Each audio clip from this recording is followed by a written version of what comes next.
Further, I'm a retired nuclear worker, and I called the NRC. I asked them what kind of radiation we had in this brine water, as you call it.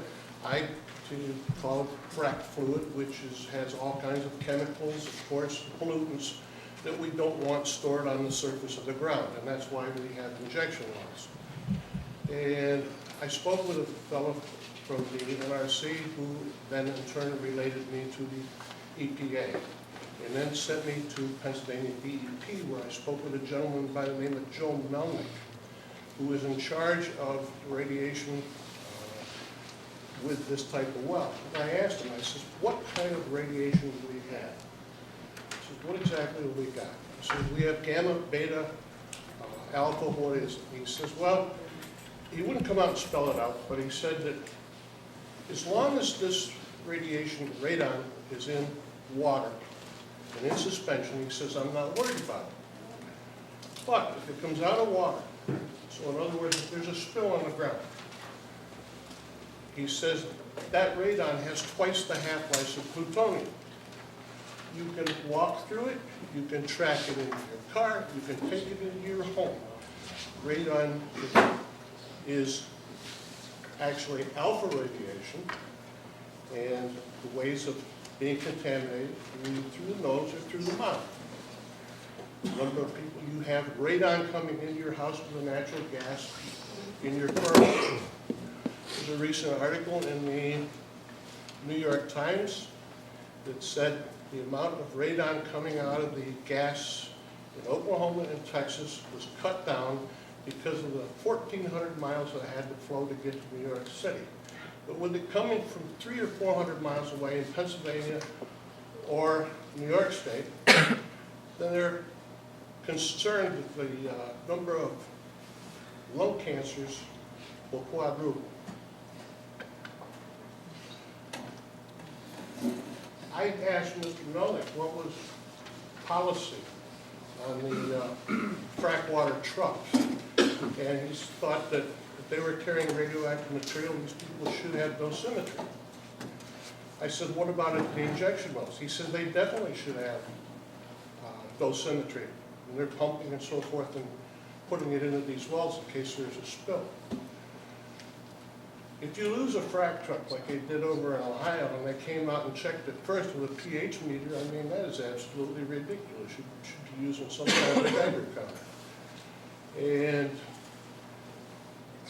that kind of pollutes that area real well. These two gentlemen that Bear Lake Environment, or that own these two injection wells, told me that they were having no radiation detection equipment on the site. And I wondered if you'd respond to that, please. You raised a lot of points. The produced fluids contain naturally occurring radiation. You're bringing up fluids from, 2 to 7,000 feet from various formations. Those are naturally occurring radiation. We have in the eastern part of the state things like the Redding Prong, where actually your drinking water contains radium. You raised radium as an issue. It's correct that brine contains strontium, thorium, but this is basically occurring in all produced fluids. So historically, produced fluids can be handled a wide variety of ways. It used to go into our streams. It used to go to our publicly owned treatment works. It used to go to commercial treatment works and go downstream, and the public water systems would have to take it out. There are a lot of different ways to handle brine. In the early 70s, it used to be just straight into the stream.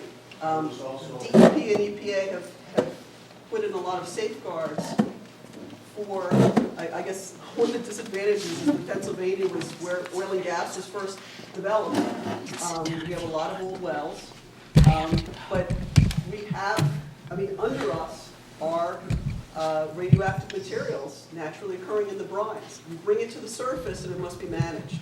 So the question comes, Do you want to put it into surface impoundments where it can leak into shallow groundwater?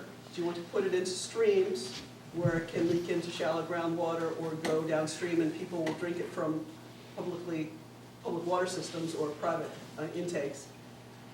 Do you want to filter it and basically take out the worst of the stuff and put it into landfills, which can also go into shallow groundwater? Do you want to recycle it back into the formation that it came from in situations like enhanced recovery or brine disposal wells? So it's basically bringing it back up to the surface, taking out the oil and gas that you want to have, and putting it back into an oil and gas bearing formation where the fluids are most compatible. So there are lots of options. There are lots of future technologies that may remove a lot of the constituents that are in brine, but you're always left with a waste if you bring it to the surface and you do something with the surface and you're left with a solid. It concentrates it and you have to deal with it. I've heard of places in New York and other parts of the country where basically the sludges from some of these treatment plants have set off Geiger counters and whatever, and the sludge is coming into the landfills. Anytime you treat something, you will have a waste. So any filtration is actually going to be the solids that you're taking out of the brine. So it becomes a question of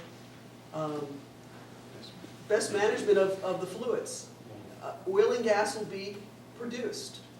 We need it for lighting this room and running our cars and living on a daily basis to the level we're used to. So And the I fluid also comes to understand, surface. as being a retired plumber at pipe fitter level 22 in Buffalo, that putting these type of chemicals into a sewer plant does absolutely nothing, because the sewer plants are designed to take out biological problems. And this does not remove them at all. My question is, if you're concerned about all these different avenues, why use water at all? And why not use gel frac? Because you don't use the chemicals, you use an LP gas to frack the soil underneath when you're fracking these wells, and you have no need for injection wells. There's no water involved in it.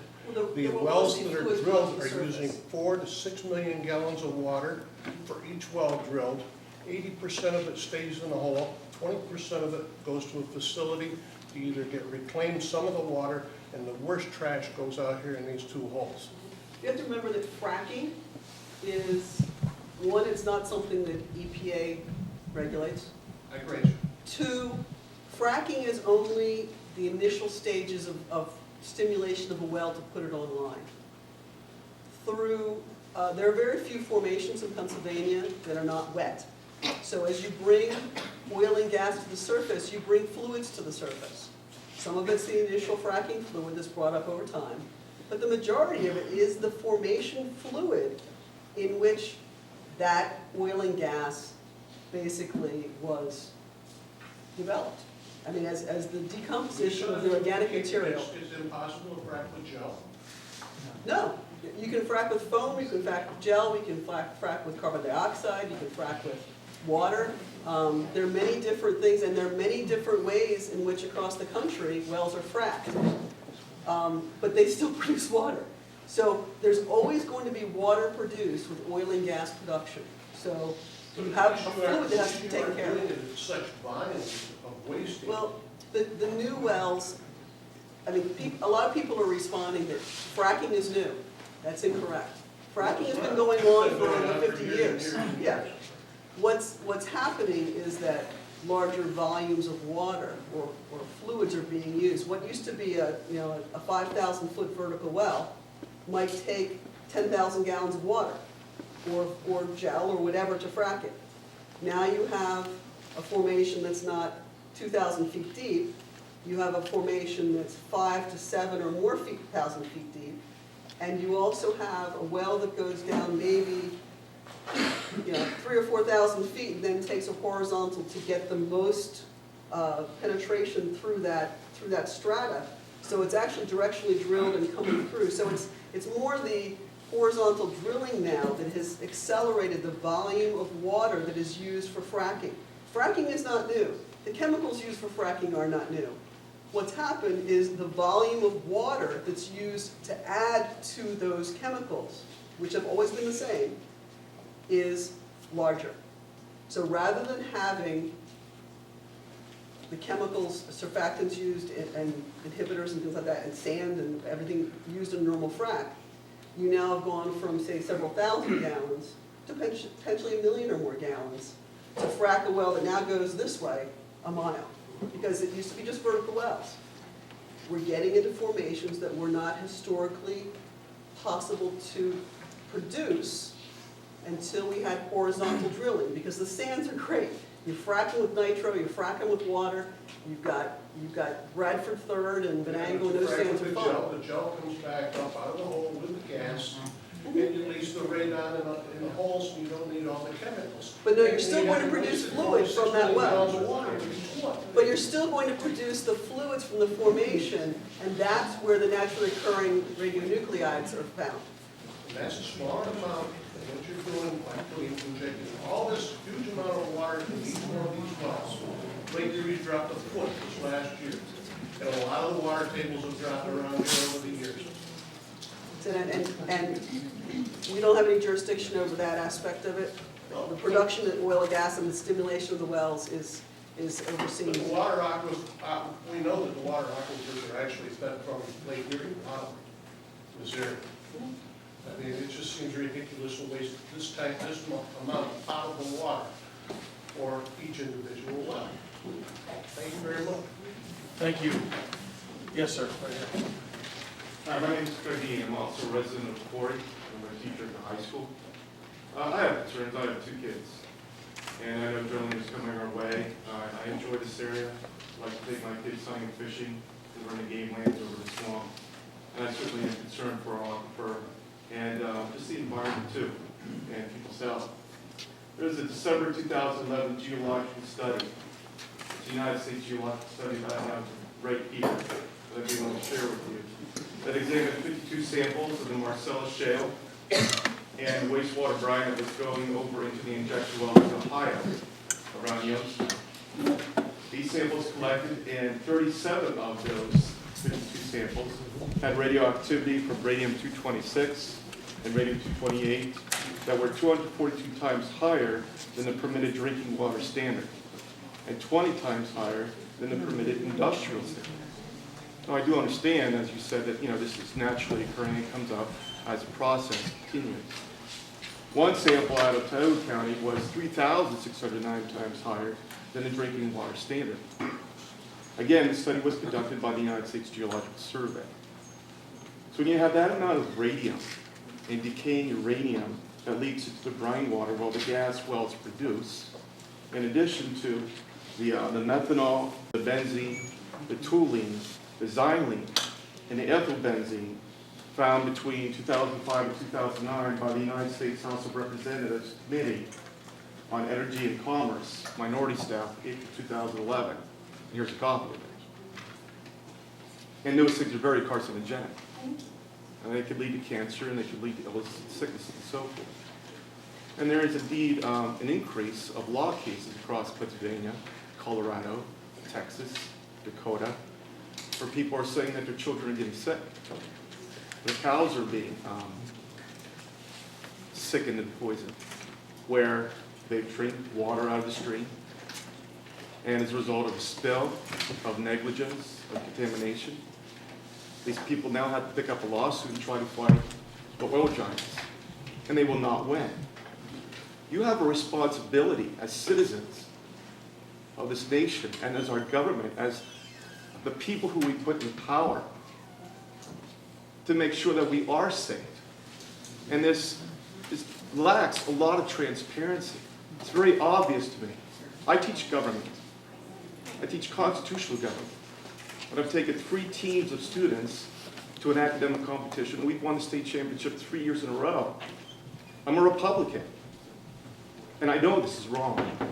I can see it. I can see the political junk that people are throwing around. And if someone dares to stand up and say it's wrong because their kids are being sickened, there's something wrong with our society. And you have to know that we are concerned about our welfare here, our environment, even more so my kids' health, her cattle, and this entire community. It matters to us. And I agree with exactly what you're saying, but let me break it down a little bit. My legs are tired, sorry. The benzene, toluene, xylene, ethylbenzene are all natural constituents in petroleum products. They are, the oil that's brought to the surface contains all of those constituents.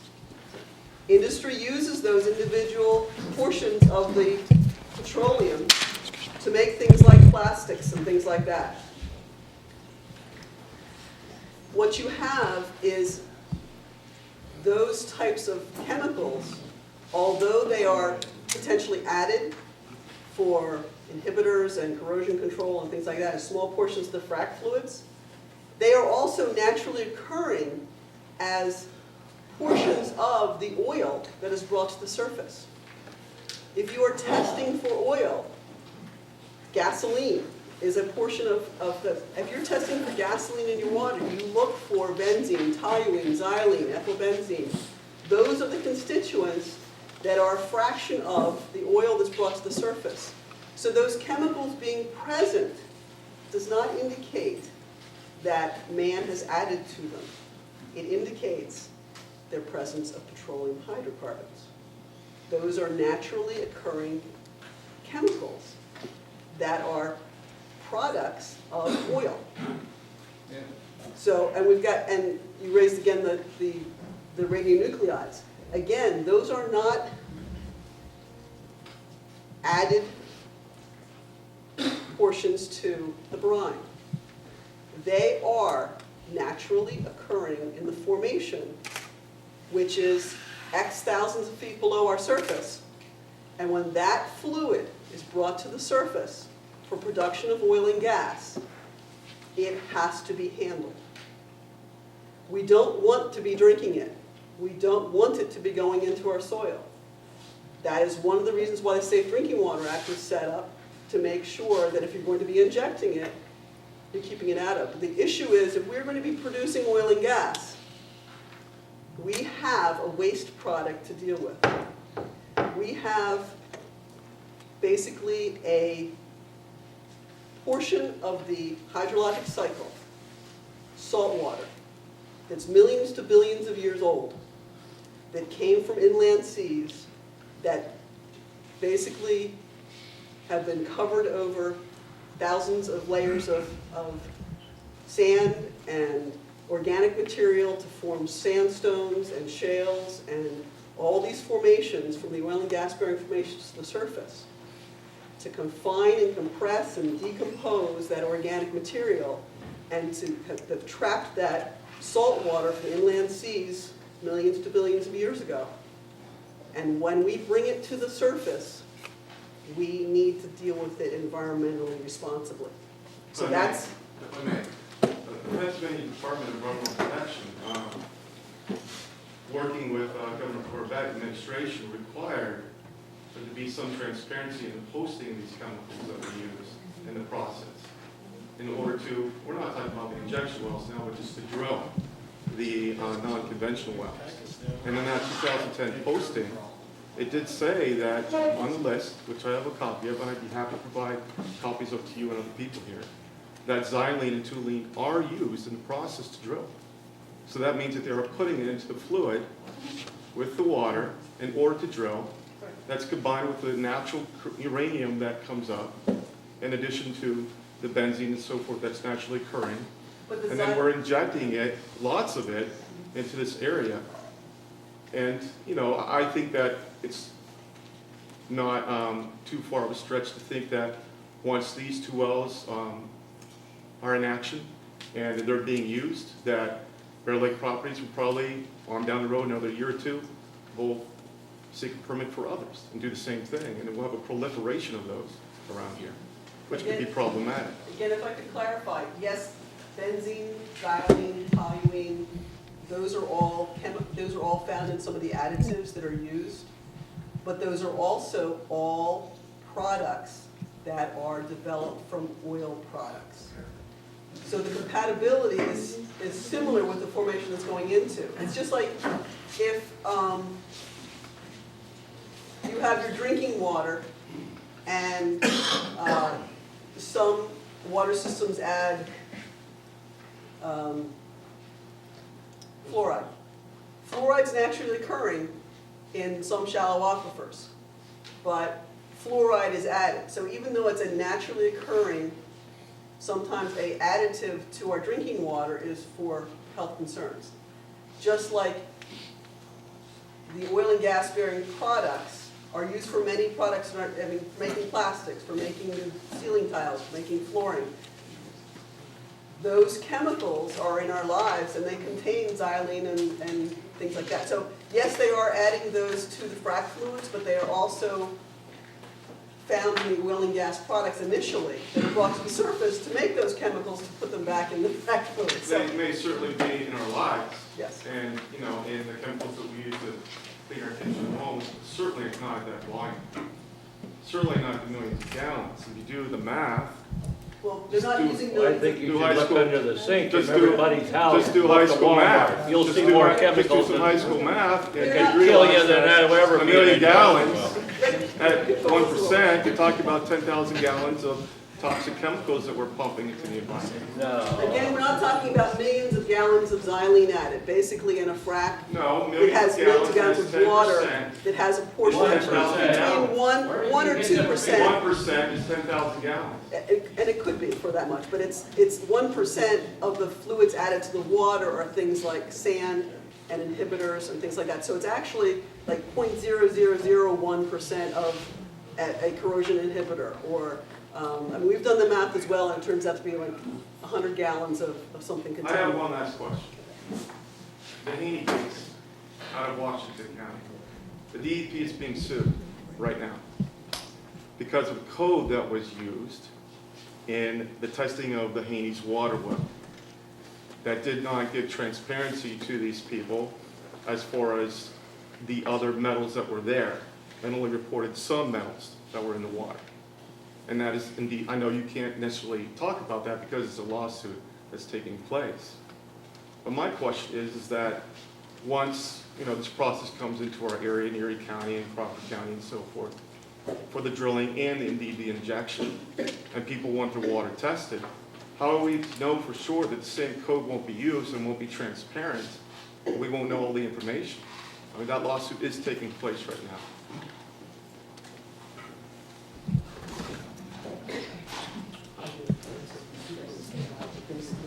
That's the gentleman right in the back with the hat on. I'll get to you guys.